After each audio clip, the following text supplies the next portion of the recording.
بسم الله الرحمن الرحيم الحمد لله رب العالمين والصلاة والسلام على أشرف المرسلين سيدنا محمد وعلى آله وصحبه أجمعين أما بعد الحمد لله ثم الحمد لله. Allah subhanahu wa ta'ala has made us from those who have reached the month of Ramadan in this year.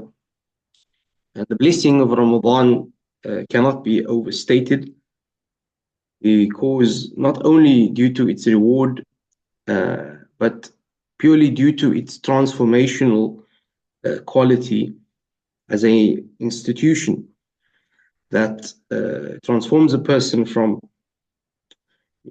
so many difficult scenarios to becoming from those servants of Allah who are chosen as a result of Ramadan. Inshallah, today we'll be reading just very, very basic reminders about the essential aspects to the fast and giving some insight from an Azhari perspective on how we understand these things, as well as if you have any questions, particularly contemporary matters relating to the nature of the fast, as well as the nature of that which breaks the fast. So we're reading from Shaykh Ahmad ibn Zahid's book, which of course was commented on by al-Ramli, yani Shihab al-Ramli, the father, al-Shafi'i. And he says, Bismillahir Rahmanir Rahim, قال المصنف رحمه الله تعالى ونفعنا بعلومه في الدارين آمين. وصوم رمضان, the fasting of the month of Ramadan. Wajibun. He says that it is wajib. We know the word wajib means that it is obligatory, it is compulsory. What does that mean? Compulsory, wajib, means that if you do it, you are rewarded. And if you do not do it, you qualify yourself for being punishable as a result of leaving that which is compulsory. And it is a command from Allah subhanahu wa ta'ala to do it, and you have no choice except to do it as a Muslim. And ultimately it is for your benefit. So when we talk about the benefits of fasting, there we have a lot of the part of what's called the wisdom of why fasting has been mandated for us. And this is ultimately something which is good to think of. And even in the Quran, in the ayah of the Quran, Allah subhanahu wa ta'ala says, كُتِبَ عَلَيْكُمُ الصِّيَامُ كَمَا كُتِبَ عَلَى الَّذِينَ مِنْ قَبْلِكُمْ لَعَلَّكُمْ تَتَّقُونَ. That this particular word, لَعَلَّ, is used in order to indicate to one of the reasons for why fasting has been prescribed. And here we take it to mean so that we may attain taqwa of Allah subhanahu wa ta'ala. And taqwa is the first ingredient in becoming from the chosen servants of Allah subhanahu wa ta'ala. To abstain from that which is haram and to adorn with oneself with the qualities that result from maintaining the obligatory actions. As in the hadith, it's clear, it states,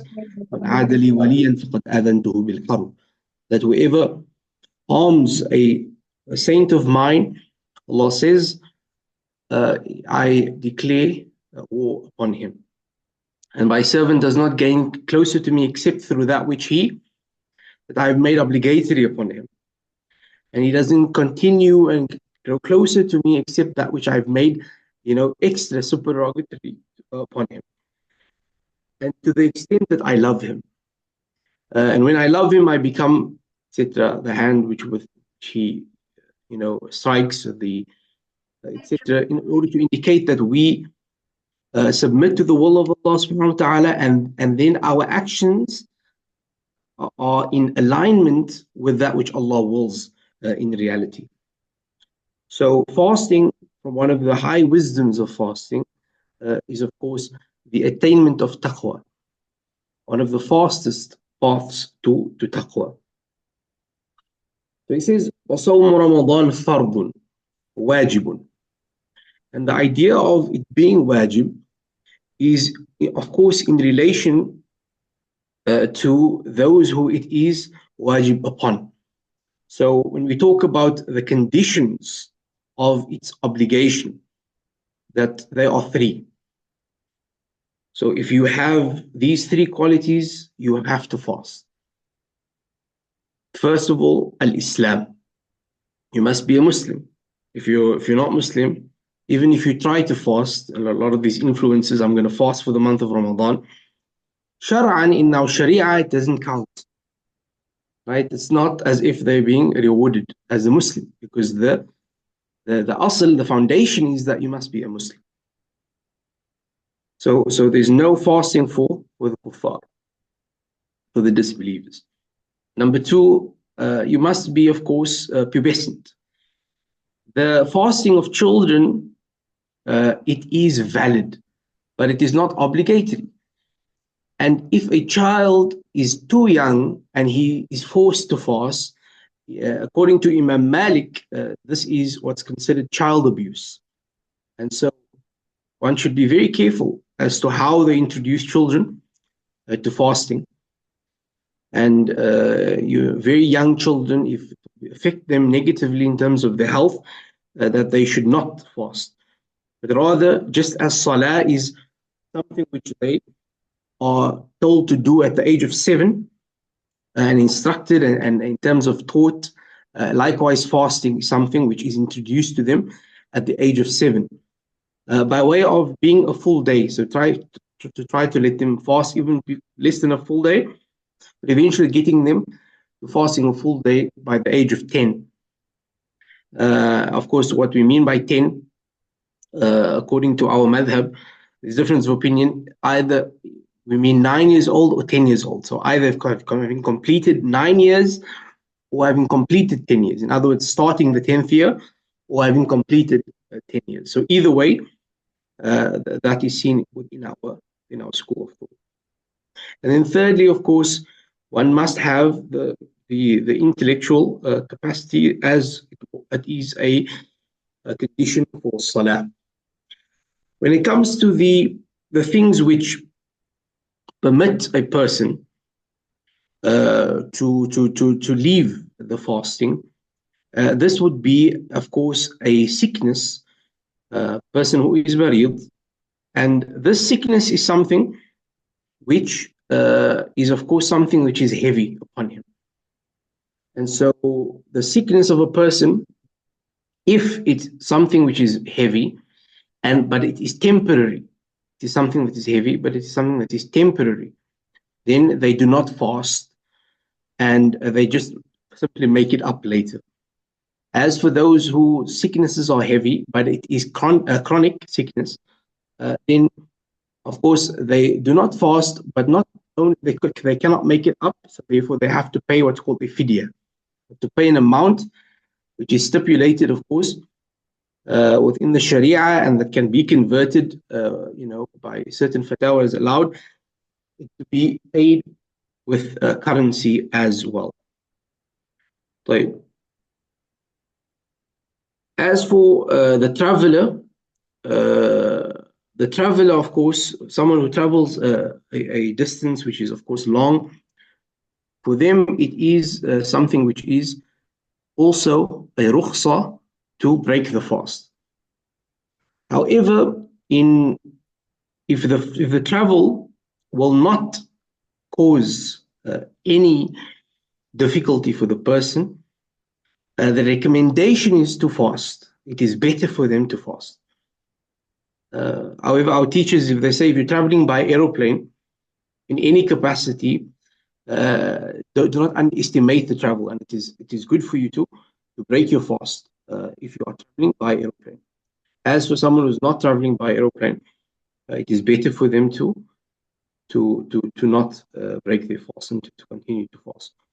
In hotter days, in areas that are warmer, do you get more reward for your fasting? Yes, that is the nas of in our madhab. If you're in an area which is warmer and you fast, you are rewarded more than in an area that is colder and that, is easier to fast. All right. As well as the time that you fast. If you're fasting in an area that's 16 hours, you get rewarded more than an area that fasts for 12 hours. Because, yeah. In terms of what the Shaykh is saying here, he says that, furuduhu, he is referring to here now about, of course, the ways in which the month is established. And the ways in which the month is established is only two. Either you see the crescent or you complete 30 days of Sha'ban. The issue of calculation and the issue of sighting the moon is an issue that goes back very, very long. Do not think that it's a modern issue. Calculation has been an issue and has been written about in our books for hundreds of years. And even there were among the Sahaba, and the Tabi'een who would do this, because they are what's called the Muhasibeen, and they are called the Munajjimin, that they were considered, there were certain stars that came out when the month started. Even if they didn't see the crescent, but they saw the star, that they would follow that as if the month had started. And there were others who would see the calculations, hisab, back in the day as well. Okay, so how calculation is done, this is a separate issue. And whether or not it is possible to see the moon and not possible, whether it fits into the calculation. So those who do calculations, are they fulfilling the way in which calculations are supposed to be done within the fiqh or not? That's a separate issue altogether. But the sunnah, and to follow the sunnah and the absolutely correct way, the best way, is of course to sight the moon with the naked eye. Okay.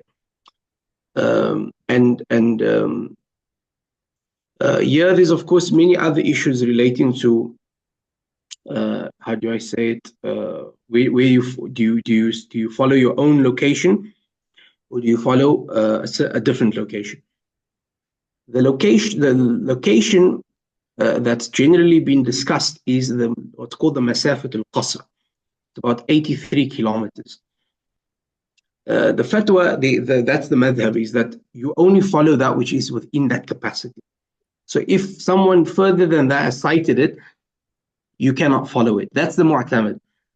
However, there are other positions within our madhab and other madhahib that it's all about the time, the longitudinal line and the time in which we have maghrib, if it's similar, and fajr, yani similar, then we can follow them as well.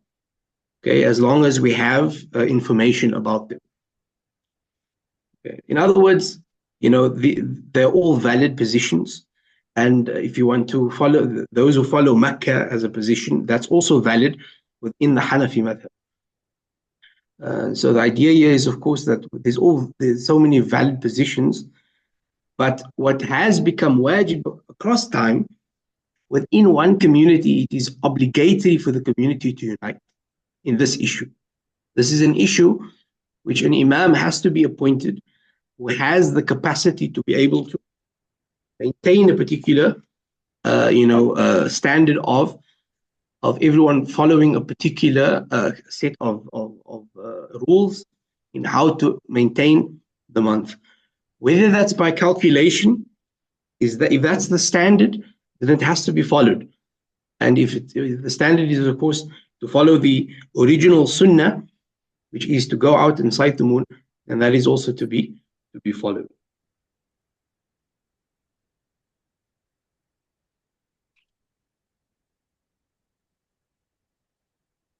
As for the arkan, as for that which is within the nature of fasting, that this is, of course, two things. Number one, the niyyah. The intention for fasting is something in the hadith is very clear. It says to make the intention for Ramadan. In the Shafi'i school, in our school, the intention is to make, or the interpretation of that is understood that one must make intention for every day. So from the time of Maghrib on the first night of Ramadan until Fajr, you have to make an intention for each day. Okay? And it is recommended to make an intention for the entire month based on the school of Imam Malik. So that if one of the days you forget to make the intention for the night before, then you are able to follow the school of Imam Malik in a way in which you do not have to do qada. You do not have to fill in the day, because based on the Shafi'i school, you're not fasting. But based on the Maliki school, you are fasting because you've made the intention for the entire month. So therefore, you do not have to fill in the day because of following the Shafi'i school strictly. The scholars, however, they recommended us not to follow the Maliki school in this way, but rather to follow the Hanafi school. Why?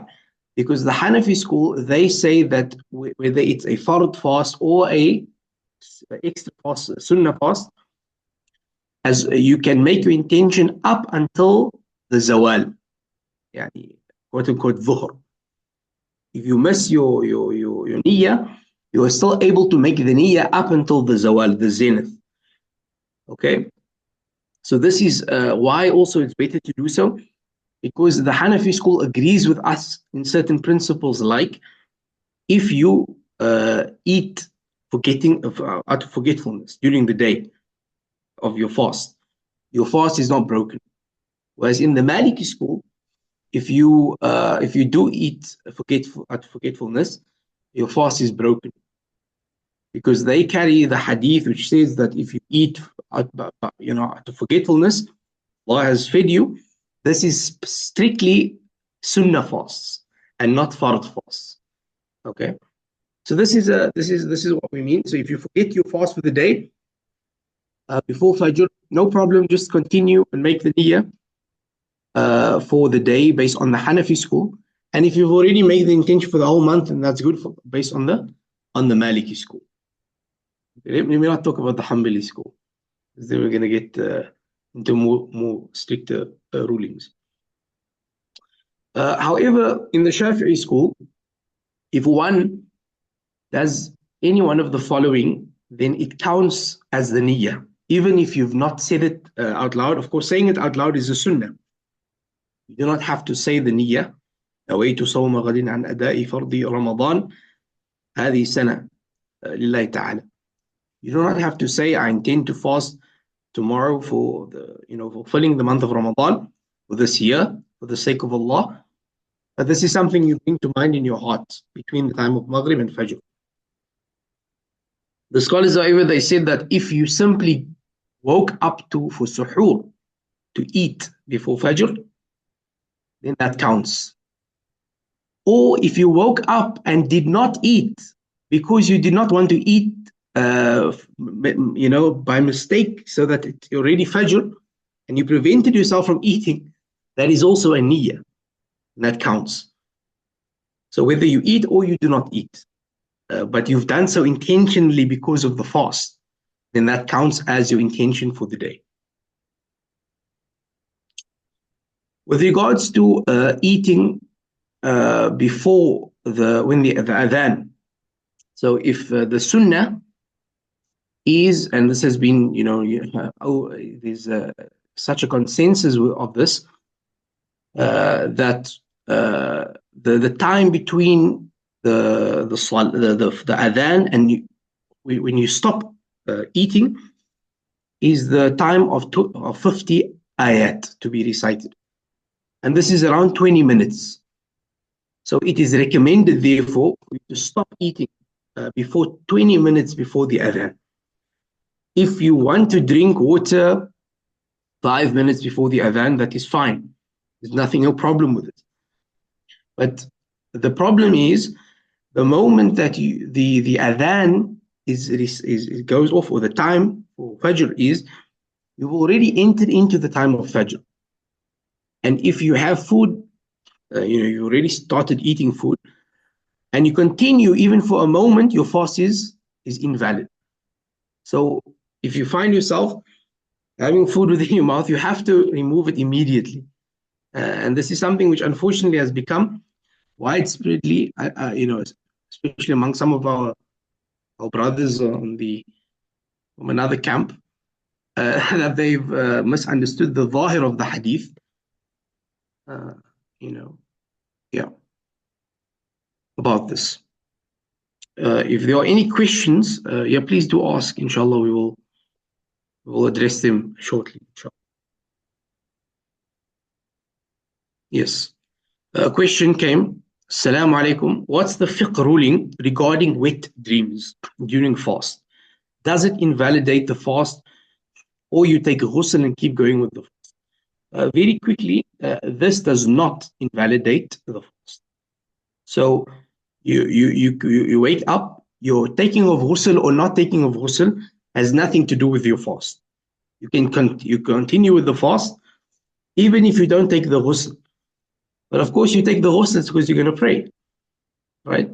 But your salah is one thing and fasting is a separate thing altogether. Okay, so the ghusl is related to the salah. Ghusl has nothing to do with the fast. So a wet dream, any form of ejaculation without intention and without direct contact with skin, or in any way, whether that's through the hand, whether that's through a husband with his wife, then those exceptions, your fast is not broken. So if one thought about certain thing and ejaculated as a result of that, or looked at something and ejaculated as a result of that, those fasts are still valid, and it continues. Okay, and so this is what we'll get to in a moment. You also sent a message, Sidi Abdul Shafi. Oh, that was just clarifying on the methodology which is used in New Zealand. But all right, when did you guys start fasting? Friday. Friday. We always start about at least a day behind everyone else because of where we are relative to the international date line, and it always causes issues because if you haven't read through the scholarly explanations, it's a bit complex. But yeah, we tend to start a day or two after everyone else.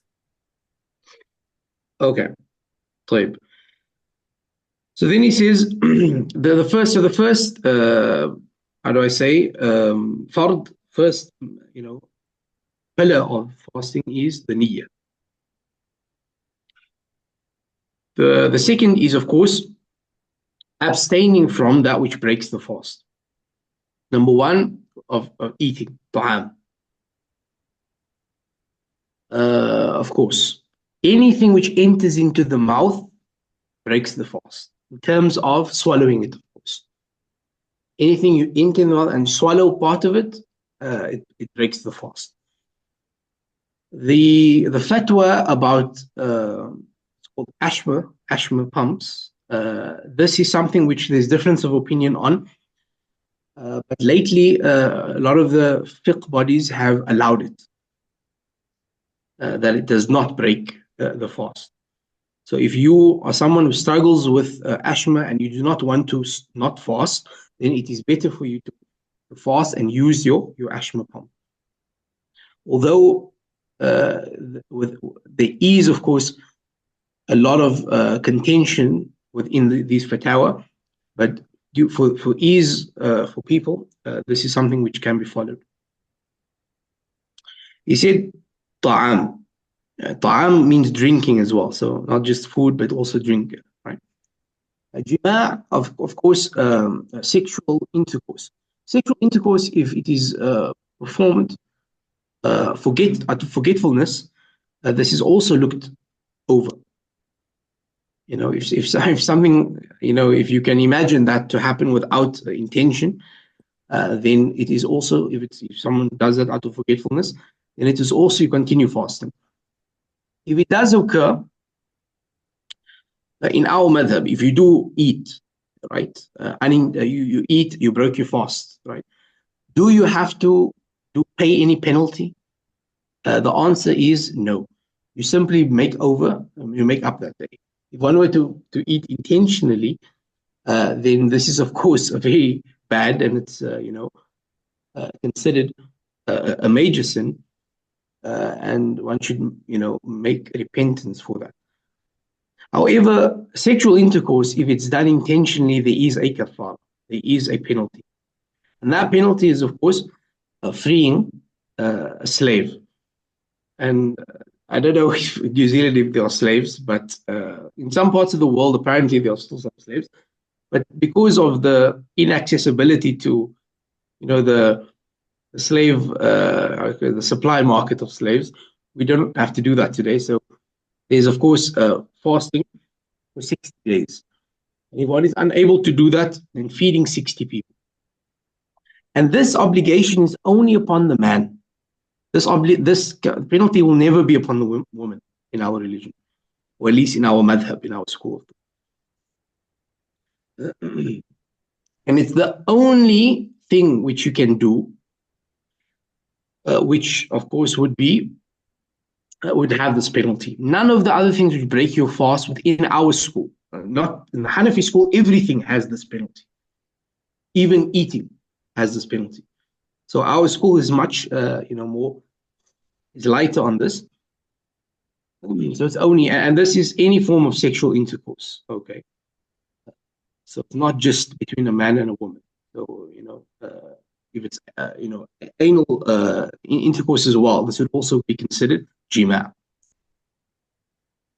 Inzal an mubasharatin, as I just explained, of course, ejaculation as a result of direct contact. Okay. And yes, if you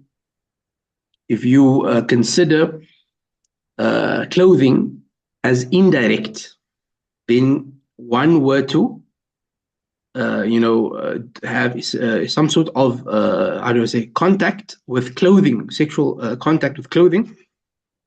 Technically, you'd think that it's not, because it's not direct, but that has intention behind it.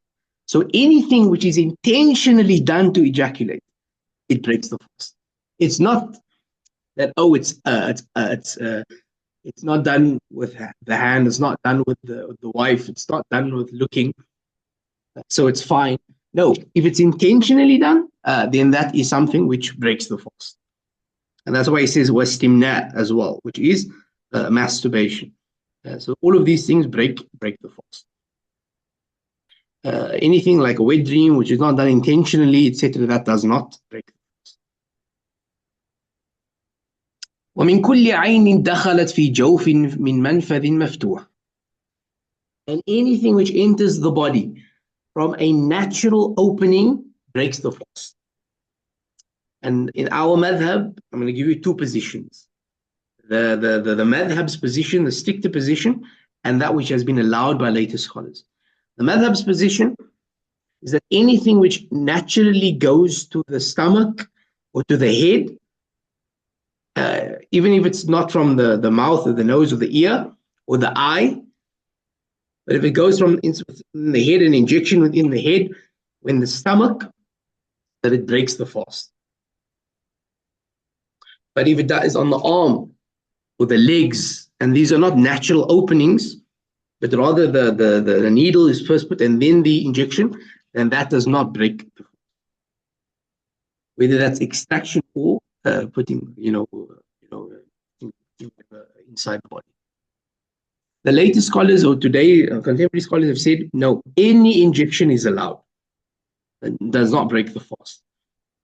So on the second position, anything that you can take does not break the fast, except for that which you, of course, put within the natural opening, like the mouth, etc.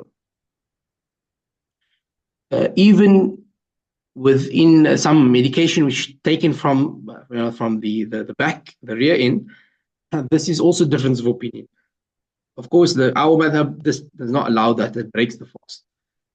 But some of the other madhab, like the Maliki madhab, allows it. There's this whole mas'ala which came, it's very humorous in Egypt, because they have these bidets. Does that break the fast or not? You know, the bidet, the shataf, which the water, that's, yeah. That, of course, does not break the fast. So from among these things is earbuds. If you clean your ears and put the earbud in your ear, it breaks the fast, as long as it goes within the ear, not the outside of the ear. So one should be very careful about that. Likewise, when you make wudu, the gargling, the mouth, the madmada, and istinshaq in your nose, not to be too, not to overdo that as well, because that might break the fast. And of course, all of these things is if you know that it's haram, and you know that you're fasting, and you do so intentionally. So that's just been some basic, very basic things about the fast. Yeah, and there are a lot more things, but inshallah, such as, other stuff that break the fast, like intentionally trying to vomit, to puke, that also breaks the fast, etc. For example, the swallowing of saliva in a person's mouth, that does not break the fast, even if you gather it in your mouth. Even if you gather the phlegm, do that, and then you swallow it, it does not break the fast. The only time that it can break the fast is if you take it outside of your mouth, onto your tongue, and bring it back in and swallow. Okay? For example. There are some other issues here. Let me go through just like a rapid fire thing. But if there are any questions, please ask, inshallah, and I will answer them, inshallah. So the first mas'ala is regarding the tarawih, for example. The tarawih in our madhab and in all of the madhahib, the relied upon position is that it's 20. And the Prophet ﷺ would make 20 as well. And we have clear narrations about that. Yes, there are some scholars within our school which say that it's 8, such as Taqiyuddin al-Subki. But that's not from the madhab itself. That's from their own position. The problem, however, is that, there's no problem in his statement. He came to that through ijtihad. Those who say it's 8 and 11 because of 3 witr, this is based on the zahir of certain ahadith. The problem, however, is that there are other hadiths. Sayyidah Aisha narrates that the Prophet ﷺ would make 6 and 9 in another narration. And all of these hadiths, there was even a hadith that says 13. So all of these narration, they have not stipulated whether the salah that's being discussed is within Ramadan or is outside of Ramadan. It is the witr only, is the witr 11, or is it salat al-qiyam or tarawih, etc. So the most authentic hadith that indicate to tarawih among the Sahaba especially is that it is 20. Right.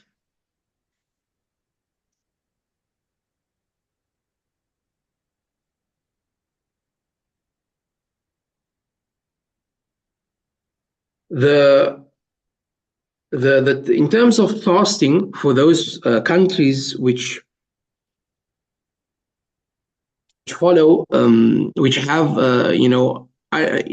extraordinary timings, such as some Northern European countries, the fatwa that was given is that they follow Mecca. This is an old fatwa, and this is based on a fatwa among the Sahaba. Ibn Abbas, one of the Sahaba, Qusay or Quraib, I can't remember the exact name. He was in Syria, And in Ramadan, he came back and he told Ibn Abbas when they sighted the moon. And so he said, no, rather follow Mecca. So let Syria follow, go back and tell them to follow Mecca. In other words, if they're going to follow Syria, then that would necessitate at that time, in this particular context, that they would have fasted an extra day to what Mecca fasted. So they would be fasting 30 days. The Prophet himself, in all 9 fasts except one, he fasted 29 days. There was only one fast out of the 9 fasts that the Prophet did in Ramadan, and he fast 30 days.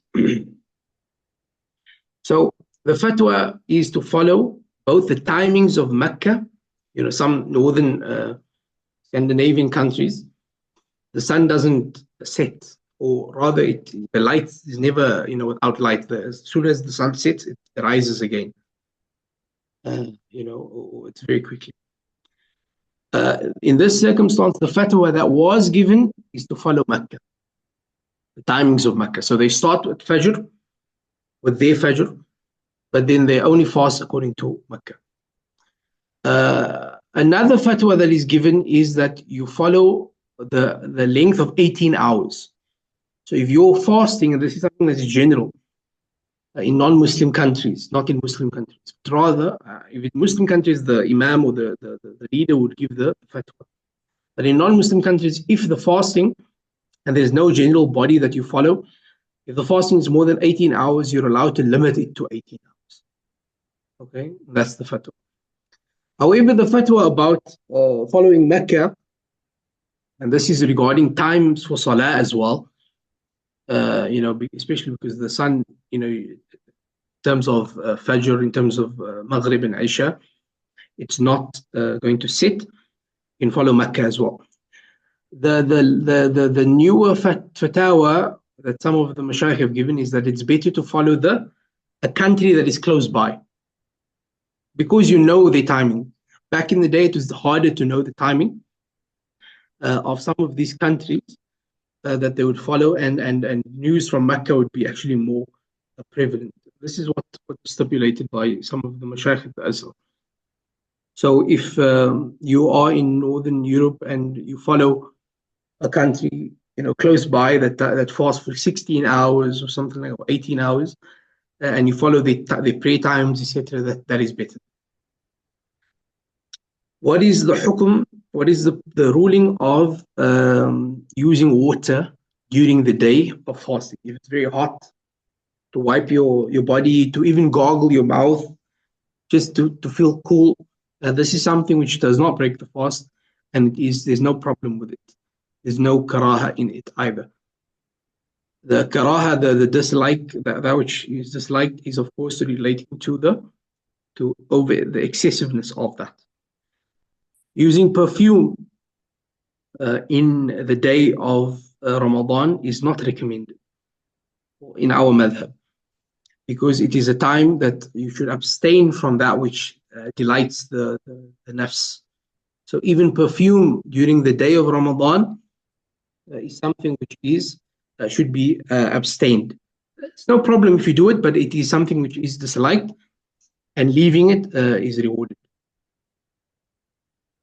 As for creams, whether that's creams, for an illness, or it's simply creams for moisturizer, then this is no problem as well.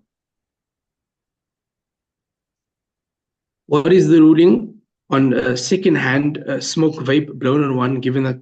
No, but this is not, if it's intentional and you ask for it, then it breaks the fast. But if it's not, then it's fine. Yeah, like the factory smokes. So if there's like a significant quantity of it, would it still not be enough to, like if someone like No. so there would need to be the Even intention. if you had a feast of a meal, 100 pieces of chicken, and it was all unintentional, whether smoke is the same. But once you know that once you know that you have to try to go away from it. Yeah, you have to try to avoid it.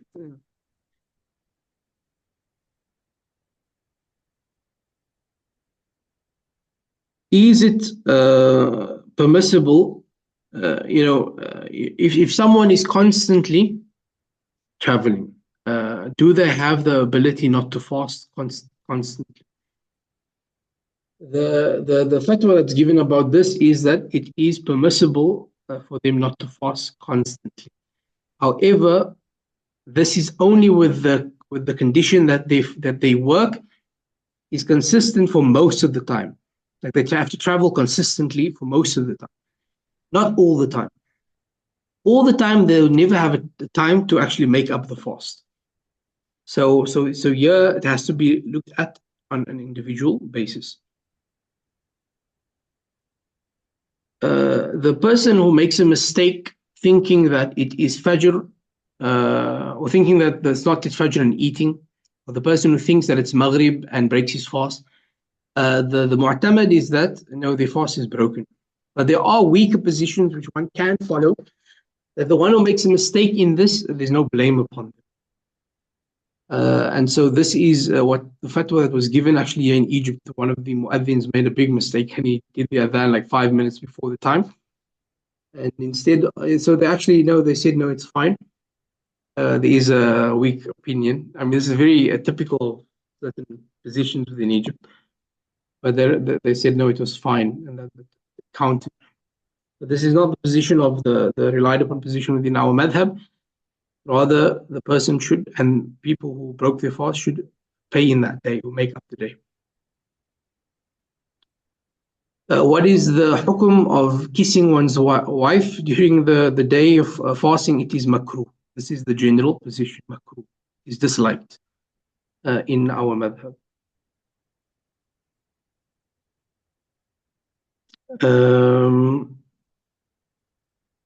A person who sleeps the entire day and doesn't wake up even for a moment, if he sleeps before Fajr and until Maghrib, their fast is valid.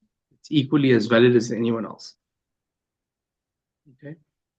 What is the ruling if one is unsure which particular day would be the end of their cycle, menstruation cycle? Should they start the day fasting and break it if they see signs of menstruation? This is a position of difference of opinion among the two major scholars of our school, An-Nawawi and Al-Rafi'i. A woman who, on her last day of her cycle, if she doesn't see any signs of menstruation, then she has a choice to do the ghusl and to do everything else which is allowed. But if it then occurs that there's some blood or menstruation signs, then she doesn't, then that day just becomes another day of menstruation. So An-Nawawi says that she should fast and she should pray. But rather, and Al-Rafi'i says no, she shouldn't do so. So you have a choice in this matter, whether or not to break it. It's equally valid within our school. Should they start the day fasting and break it if they see? Yes, exactly. This is correct, and the other one is also correct. The pregnant woman as well, she should fast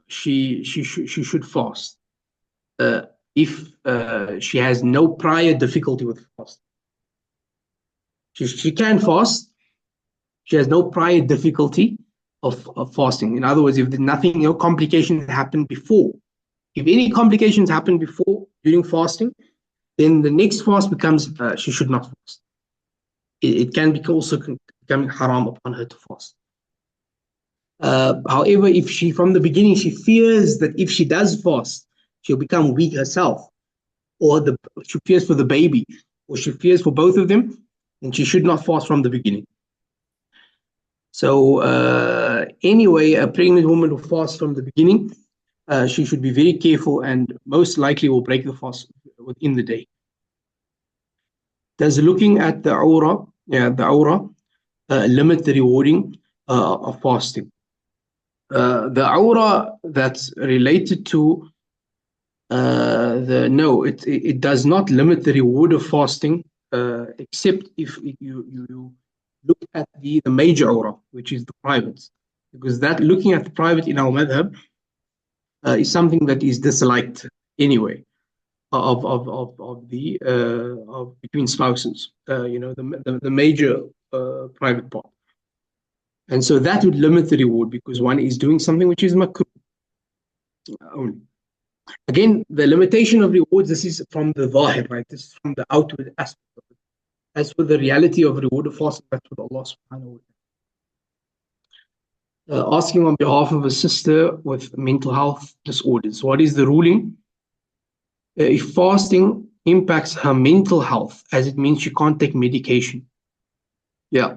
No, the medication that she's taking, if she can take it by way of without tablets, if she can take it, in other means, not tablets in her mouth, or in her nose, or in her ears, or in her eyes, then she should take medication like that rather. Of course, I don't know what these medications that they take are, but if it's an injection that she can take, that she can go with the fatwa that's allowed. Fasting impacts her mental health if she doesn't take. So if she can't do any, she can't take any medication, would fasting then be permitted for her or not? If she fears for herself, if she fears for her life, that she might harm herself, or she might end up in such a situation that she'll be in danger, then that she should not fast. Because this is one of the khawfatun ala nafs, khawf ala nafs. But this should not, we can't just say that without knowing her particular case and knowing the dangers in which and her prior behavior, etc. So yeah, that's generally the case.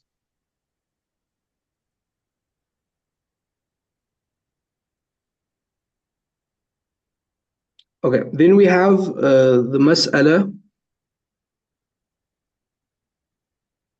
of if someone passes away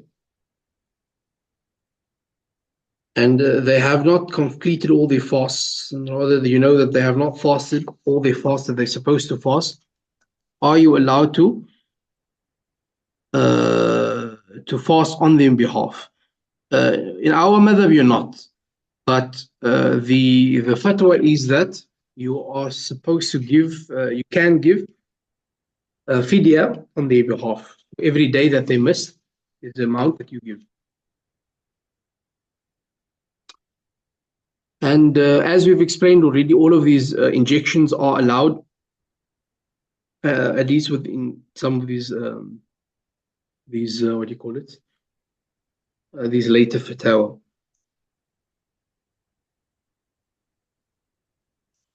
Right. There's another mas'ala which talks about the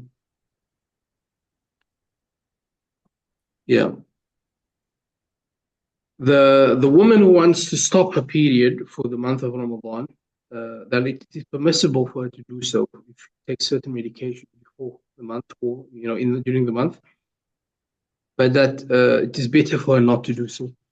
To go by means of the natural way of things, it is better to follow that rather than to stop it. But it is permissible if a woman were to take this medication.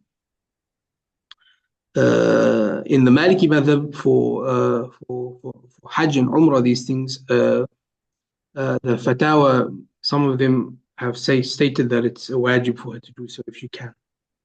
She has to do this if she has the capacity to do it.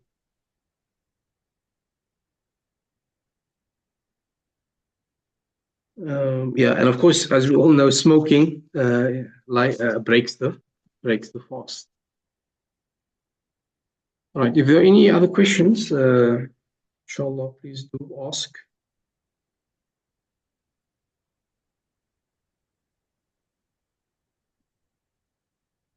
Inshallah.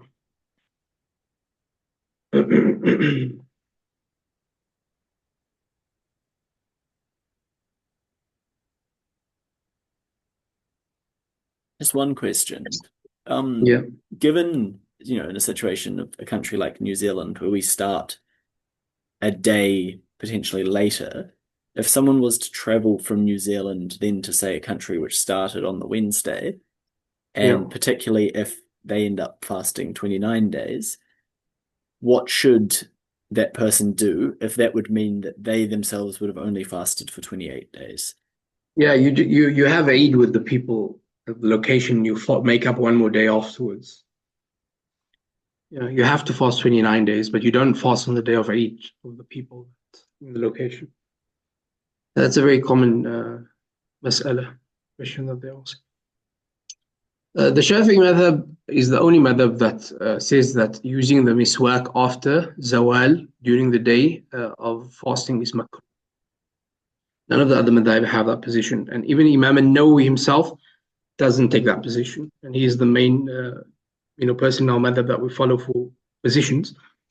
But this position about using the that is not makruh is something that he's alone in that position. Whereas the other the mashayikh of the madhab, they will say that it is makruh to use.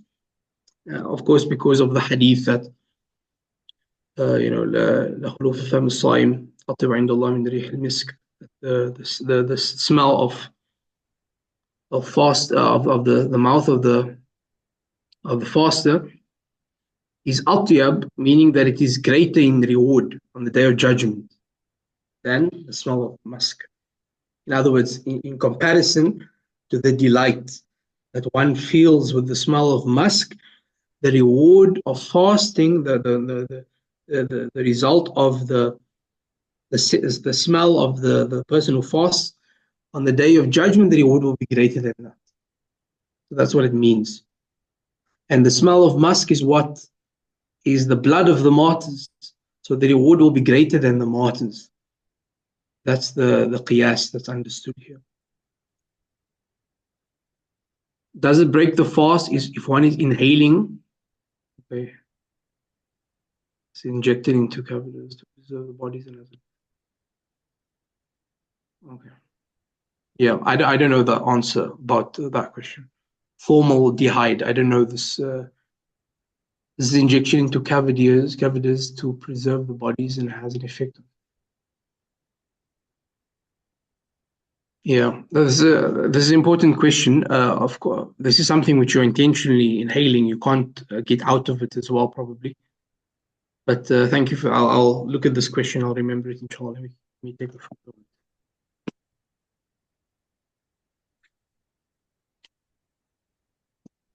Well, I think, inshallah, if that's it, then we'll stop now, inshallah. I just had one last question, Yeah, sorry. let's go ahead. So with the matter of brushing teeth, it's one that Yes, there's a lot of brushing teeth, discussions yes. about, because a lot of people will say, oh, you can, but then there's also the point around toothpaste going down, breaking the fast.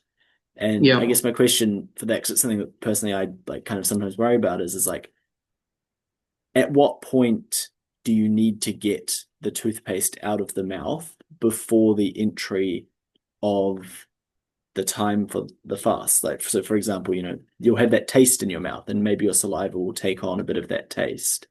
At yeah. what point is it, is it considered that it doesn't break the fast? Yeah, anything that is soluble, that has a weight in itself, that is considered something that you swallow it, and even if it's in the mouth already, it will break the fast. But the parameter for this is usually the urf. So if you consider it yourself in your community, among your people, that it is something which is actually big, then it will break the fast. If it's minuscule, it's just a taste in your mouth and it won't break the fast. But if you actually feel like, okay, this is toothpaste, it's still like a big stuck on the corner of my mouth, and I eat it, then that would break the fast, yes. Yeah, that's before, right? But during the day, you can also use it. You just have to be very careful. You have to put it down and rinse your mouth properly. And in our madhab, there's no difference between the miswak and the toothbrush. Whether you use the miswak or the toothbrush, it all has the same reward, but the miswak is the greatest. All right, inshallah. All right, jazakumullah khair. كل عام وانتم بخير, inshallah. Inshallah, next week we'll continue with 40 النووي. إن شاء الله. جزاك الله خيرا. وإياكم إن شاء الله. السلام عليكم. وعليكم السلام ورحمة الله.